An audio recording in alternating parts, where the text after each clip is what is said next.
नमस्कार साथियों। आज के इस विशेष विश्लेषण में बहुत बहुत स्वागत है।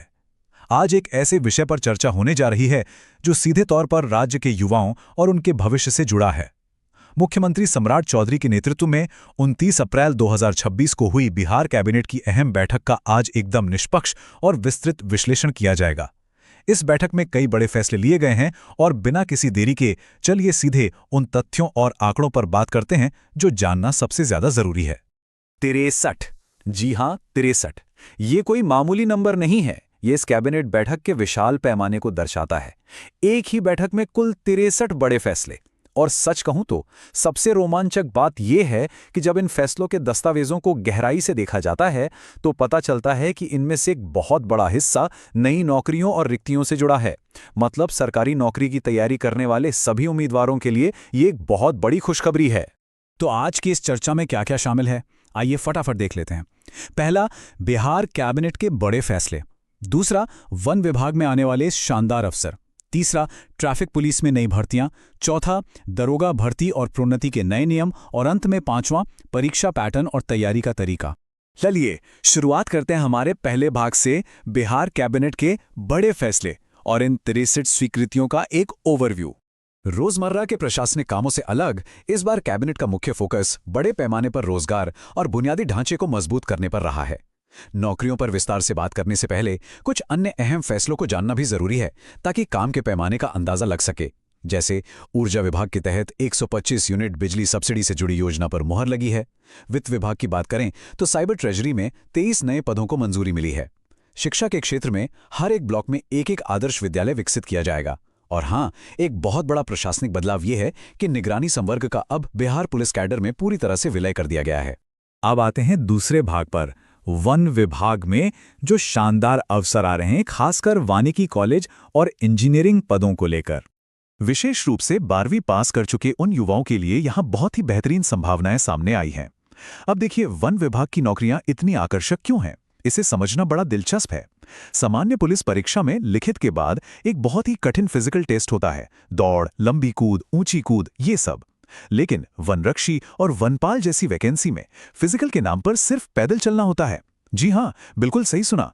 यानी जो उम्मीदवार लिखित परीक्षा में मजबूत हैं और भारी भरकम फिजिकल से बचना चाहते हैं, उनके लिए ये एकदम परफेक्ट मौका है। आइए अब आंकड़ों पर थोड़ा गौर करते हैं।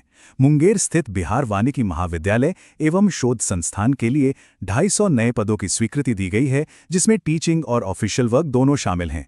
इसके अलावा एक बिल्कुल नए इंजीनियरिंग डिवीजन का गठन किया गया है, जिसके लिए 63 पदों को मंजूरी मिली है। साथ ही पटना जू यानी संजय गांधी जैविक उद्यान के लिए एक सोसाइटी को भी स्वीकृति मिली है, जिससे प्रबंधन और रोजगार दोनों बेहतर होंगे। चलिए आगे बढ़ते हैं तीसरे भाग की तरफ, ट्रैफिक पुलिस में नई भर्तियां और शहरों में ट्रैफिक फोर्स का विस्तार। राज्य की बढ़ती आबादी के साथ ट्रैफिक को संभालना एक बड़ी चुनौती है। और यहां जो सबसे खास बात है वो ये कि सरकार का ध्यान अब सिर्फ राजधानी पटना तक सीमित नहीं है। भागलपुर, मुजफ्फरपुर, बिहार शरीफ और गया पर गौर कीजिए। पटना में तो व्यवस्था है ही, लेकिन अब इन 4 बड़े शहरों में भी ट्रैफिक पुलिस के नए पदों का सृजन किया जा रहा है ताकि ट्रैफिक व्यवस्था को एकदम सुदृढ़ किया जा सके। इन शहरों के लिए कुल 485 नए पद बनाए गए हैं। और सिर्फ इतना ही नहीं, पहले से निर्धारित 1606 पदों को भी इसके साथ रखा गया है। यह समझना बहुत जरूरी है कि ये सिर्फ कांस्टेबल के पद नहीं हैं। इनमें सिपाही से लेकर सब इंस्पेक्टर यानी दरोगा तक के सभी रैंक शामिल हैं। इसका सीधा सा मतलब है कि अलग अलग शैक्षणिक योग्यता वाले उम्मीदवारों के लिए अलग अलग स्तरों पर बहुत सारे मौके मौजूद हैं। अब बात करते हैं चौथे और सबसे बहुप्रतीक्षित विषय की, दरोगा भर्ती और प्रोन्नति नियम। और ये सब इंस्पेक्टर कोटा आखिर है क्या? बिहार पुलिस में सब इंस्पेक्टर के कोटे में एक बहुत बड़ा ऐतिहासिक बदलाव हुआ है। जो 20,937 सब इंस्पेक्टर के पद निर्धारित हैं, उनका ढांचा अब पूरी तरह से बदल गया है। ये 20,937 पद अब 50-50 बटेंगे, यानी 50% पद सीधी भर्ती से भरे जाएंगे, जिसके लिए परीक्षा होगी। लेकिन बाकी के 50% पद अब सिर्फ और सिर्फ विभागीय प्रमोशन के लिए आरक्षित कर दिए गए हैं। ये सच में एक गेम चेंजर है। तो ये 50% प्रमोशन वाला सिस्टम काम कैसे करेगा? इसे एक सीढ़ी की तरह समझिए। सबसे पहले एक कांस्टेबल प्रमोट होकर हेड कांस्टेबल बनेगा, फिर वहां से प्रमोट होकर एएसआई यानी सहायक उप निरीक्षक बनेंगे और अंततः एक एएसआई को प्रमोट करके दरोगा यानी सब इंस्पेक्टर बनाया जाएगा।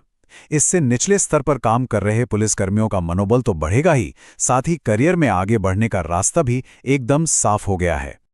और अब आखिरी और सबसे अहम भाग, परीक्षा पैटर्न और तैयारी, यानी 2026 के लिए सटीक रोड मैप। 2026 में आने वाली इन सभी बड़ी परीक्षाओं को पास करने का रोड मैप क्या होना चाहिए? देखिए, आगामी परीक्षाओं के लिए अचूक सिलेबस बिल्कुल स्पष्ट है। उम्मीदवारों को गणित, रीजनिंग, सामान्य ज्ञान, विज्ञान, बिहार जीके और करंट अफेयर्स पर आज से ही अपनी पकड़ मजबूत करनी होगी। नवीनतम पैटर्न पूरी तरह से इन्हीं विषयों के इर्द गिर्द घूम रहा है। जो इस रोडमैप का पालन करेगा, सफलता उसी के कदम चूमेगी। तो आज के इस विश्लेषण में वन विभाग के शानदार मौकों से लेकर ट्रैफिक पुलिस और दरोगा भर्ती के नए नियमों तक हर चीज पर गहराई से चर्चा की गई। अब पूरी तस्वीर एकदम साफ है। तो अंत में सोचने वाली बात यह है, इन आगामी अवसरों में से करियर के लिए सबसे रोमांचक रास्ता कौन सा हो सकता है? वन विभाग, ट्रैफिक पुलिस या फिर दरोगा बनने का सपना? तैयारी आज ही शुरू की जा सकती है। इस विश्लेषण से जुड़ने के लिए बहुत बहुत धन्यवाद और आगामी परीक्षाओं के लिए ढेरों शुभकामनाएं।